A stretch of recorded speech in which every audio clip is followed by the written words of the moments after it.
First సినిమాలో నటించిన తర్వాత 3 ఏళ్లు గ్యాప్. ఆఫర్స్ లేవు. బాలీవుడ్ నుంచి టాలీవుడ్ కు షిఫ్ట్ అయింది. అంతే, అదృష్టం తలుపు తట్టింది. 2007లో ఫుల్ స్వింగ్ లో ఉన్న డైరెక్టర్ తేజ ఆఫర్ ఇచ్చారు. లక్ష్మీ కళ్యాణంతో తెరపై తలుక్కుమంది కాజల్.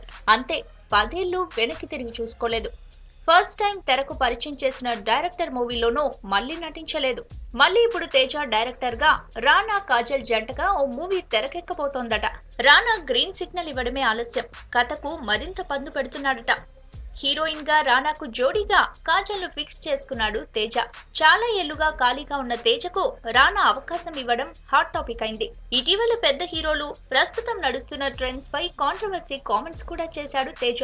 ఇక తేజ సినిమాలు తీయలేడని ఫిలిం ఇండస్ట్రీ అనుకుంటోన్న టైంలో రానా లాంటి హీరో కాజల్ లాంటి హీరోయిన్ తో మూవీ తెరకెక్కించడం ఆసక్తిగా మారింది.